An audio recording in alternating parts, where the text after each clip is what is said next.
الموبايل اللي قلت اجربه يوم واتسحلت معاه لمدة شهر كامل. الحوار بدأ اما انا بقيت مش قادر استحمل ايفون 16 برو وعايز اغير، ومش عايز ايفون برضو، ومش عايز موبايل فلاج شيب، وقررت اشتري اندرويد، وكان الاختيار عن الريلمي 15 برو. انا بدأتها ببساطة جدا، وهو تصميم مريح لذيذ بالنسبة لي، شبه الايفون، بيشفوا قوي يعني بدأوا يشفوا قوي. بس انا ما عنديش مشكلة خالص، يعني ما عنديش مشكلة ان امسك موبايل شبه الايفون اللي انا متضايق منه، عادي خالص. بالعكس عاجبني قوي، وشكله، شكل الكاميرات بشكل الحاجات دي احلى على فكرة من الحاجات اللي هي المدورة. والكاميرات المدورة دي رخمة، وحشة قوي وحشة قوي، اي حد بيحبها يعني مش عارف بتحبها ازاي. بس عايز اقول لك معلومة مهمة جدا على فكرة، بقيت فان ابل وللايكو سيستم، وبقى كل حياتي ابل والكلام ده. ولكن ايه اللي خلاني اروح لاندرويد؟ هما سببين بساط جدا: العب ببجي من غير ما ابص ان الموبايل ممكن يسخن او يستهلك بطاريه قوي، او يجي على بطاريه الايفون اللي هي نسبه البطاريه فتقل، فانا احس بقى اللي هو ايه ده، لا الموبايل عمال بطاريته تقل فمش هلعب. والبطاريه بقى ان هي تقعد معايا مده، بجد ده اللي انا كنت رايح اندرويد عشانه. يعني حتى اما جيت ابص على السوفت وير شبه الايفون جدا، بقوا بينحتوا الايفون بطريقه. بس انا ما عنديش مشكله، انا كيوزر بجد انا مبسوط، وبالعكس انا جاي من الايفون ومش عايز بقى اتلعبك والتليفون اتغير قوي، لا هو نفس الشكل كده بنفس الايقونات، اماكنها اختلافات بسيطه في حاجات بسيطه يعني، فاهم؟ فده كان بسيطني. الموبايل مقاوم للميه، ودي بقت حاجه بقيت حاسس ان هي بقت عاديه موجوده في موبايلات كتير. والدليل على كده اللي هو حاطين لك اوبشن في الموبايل ان انت تقدر تنزل تحت الماء وتصور بيه، اللي هو بيوقف لك التاتش وتتحكم عن طريق الزراير ان انك تاخد صوره او تسجل فيديو، او توقف الاوبشن خالص، اللي هو انزل وتصور براحتك وخد صور وفيديوهات تحت الميه. لان كمان ده يقال عليه ان هو افضل كاميرات في الفئه المتوسطه. اكتر حاجه ريلمي بتسوق لها في الموبايل ده هي كاميرات فعلا، لان فعلا الكاميرات كلها 50 ميجا بكسل، صور في اي وضع، بالليل بالنهار، والمعالجه هنا واقعيه بطريقه. ان كان انا بصور بالكاميرا الاماميه او الخلفيه، فعلا التفاصيل مبهره.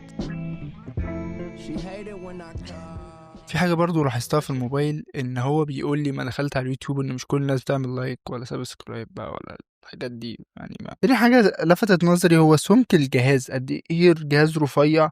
وما اشتريته شفت اللي هو خفيف، الجهاز فعلا خفيف، وايدج في كل حته، شاشه ايدج، والظهر كده طلع بايدج برضه، وماسكته في الايد مريحه. واللي ابهرني اكتر بطاريه 7000 ملي امبير. بص انت لو مستخدم ايفون زي انا بقالي اكتر من 3 سنين ما استخدمتش اندرويد خالص نهائيا، مجرد مثلا ممكن اشوف مع حد انما ما استخدموش انا استخدامي الشخصي. هقول لك على مفاجاه: لو انت زي كده ما بتستخدمش بقالك كتير اندرويد، او انت ايفون جدا، البطاريه قعدت معايا يوم ونص فحت، مقابل اليوم ونص في بطارية الجهاز دوت. انا كنت ممكن اشحن الايفون مثلا 4 أو 5 مرات كمان. انت ايه دافعين لك كام عشان تطبق التطبيق ده؟ هو الفيديو عيوبه ومميزات، وهقول لك اللي عجبني. انا شاريه بفلوسي عادي خالص جدا. في خلال اليوم ونص اللي استخدمت فيهم الجهاز ده كان ببجي، بلعب ببجي كتير، بصور، استخدامي الاساسي كاميرا، بسكرول على تيك توك، على انستجرام، على ابليكيشنز عموما، بفتح يوتيوب واتفرج على فيديوهات وبودكاست. فكان يوم ونص دسمين. وفي فترة تانية، في كام يوم تانيين انا كنت بستخدمه موبايل جانبي زائد الايفون، فانا كنت بستخدم الايفون هو الاساس، وده يعني موبايل ثانوي كده بعمل بيه كام حاجة. تقريبا رينج 3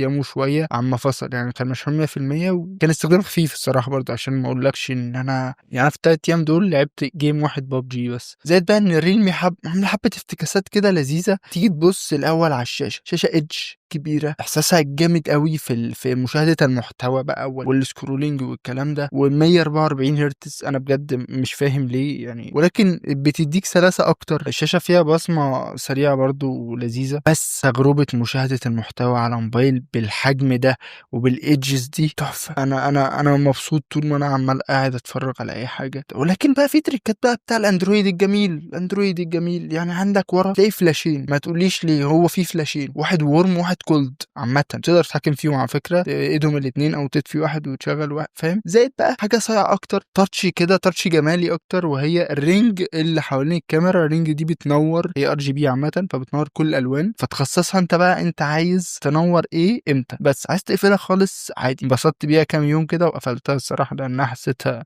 او ملهاش لازمه قوي الصراحه بالنسبه لي. بس هي حلو، ملمس جمالي، حييهم عليه الصراحه يعني والله.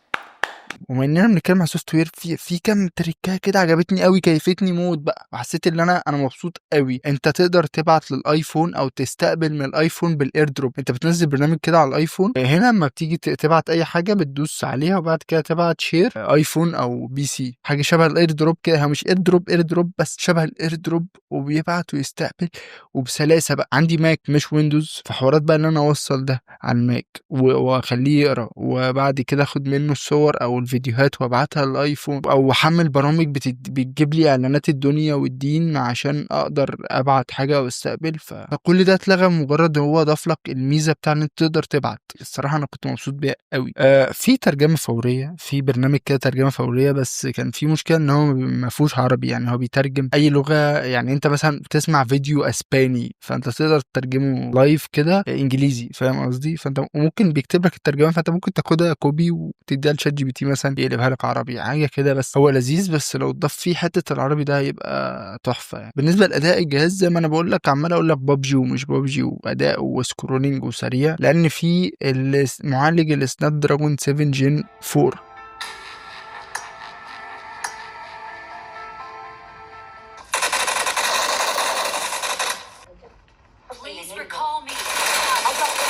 فكك بقى من الارقام، برضو انا مش هاممني بيقرا كام عن البنش مارك والكلام ده. انا مهمتي في الاداء الفعلي. الاداء الفعلي رهيب، انا بلعب بابجي وانا مبسوط فشخ. طيب ايه بقى العيوب اللي واجهتني في الجهاز؟ اول ما مسكت الجهاز، اول ما فتحت العلبه كده ومسكت الجهاز كنت مفكره ازاز على فكره، ولكن طلع بلاستيك، وخامته حسيتها رديئه نوعا ما. معرفش ده الطبيعي في الفئه دي ولا لا، بس انا بكلمك كيوزر بقالي كتير ماسك ايفون. وحتى لما مسكت الايفون 6 اس يعني كنت شاريه ب 2000 ونص او 3000 جنيه مش فاكر، بس كان بريميوم، لان هو اصلا يعني ما بصيت لما جيت افكر فيها كده، هو كان موبايل اوريدي فلاج شيب وقت ما نزل، فهو اوريدي انا بتكلم على فلاج شيب. هم استخسروا شويه في التليفون ده وعملوا الظهر، ما عجبنيش خاماته، ملمسه في الايد باين اللي هو رخيص نوعا ما، وخصوصا ان انا ماشي من غير جراب وسكرين ولا اي حاجه. زي كمان بقى ما نبص على الشاشه، بالرغم ان لها ايدج ولسه عمال اشكر فيها ان هي قد ايه جميله، ومشاهده المحتوى والكلام ده عليها حلو قوي،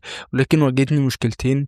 هي في تركيب السكرينه، عشان اركب سكرينه اعرف احميه بيها بتبقى غاليه اوفر ومش موجوده بجد. انا بصيت كده لفيت كام محل كده ما لقيتش، فكس مش هركب سكرين. زي كمان فكره الشاشه الكيرف ديت بتخليك تدي لمسات دولارات كتير قوي بقى. ابقى مثلا بعمل كولا ليه رن على حد تاني. عندي مشكله تانية في شاشه مكان الفينجر برينت، البصمه غريب قوي الصراحه، ليه تحت قوي، صعب الوصول ليه، صعب. بحس ان انا الموبايل ممكن يقع مني عشان انزل ادوس على البصمه كده، الموبايل حاسه ممكن يقع مني، فليه مش هنا. بس ما عجبنيش حاجه في الكاميرات، وهي الفيديو في الاندرويد عموما لسه حاسه مش اجمد حاجه. 4K و 60 فريم وكلام من ده، ولكن لسه ما وصلش للمستوى اللي هو الاحترافي، اللي هو تقدر تاخد بيه ستوري، توثق بيه لحظاتك. انما لو انت بتعمل محتوى يعني بحس ان الفيديو في الموبايل ده مش الافضل يعني. ولكن غير كده هو تمام، ونتيجة الفيديو كويسة وانا قابلها ومبسوط بيها، ولكن مش لصناعة المحتوى. وبسبب حجم الشاشة خلي سماعة المكالمات تقريبا مش باينة، يعني ولا هي فوق ولا هي قدام، هي حاجة في النص كده، خط بسيط. وده بيخليني طول ما انا ماشي عايز اسنطر السماعه على ودني، يعني مش اي اما اتكلم كده اسمع، لا لازم اسنطرها كده تبقى في النص، ولو في دوشه او كده ما بسمعش كويس. فدي كانت مشكله، لازم افتح السبيكر واتكلم كده واحاول اسمع. هل تتوقع في النهايه ان انا ممكن استغنى عن ايفون 16 برو واجيب الريلمي 15 برو اللي هو تقريبا بتلت سعره؟ فعايزك تكتب لي في الكومنتات ايه رايك في الحوار ده،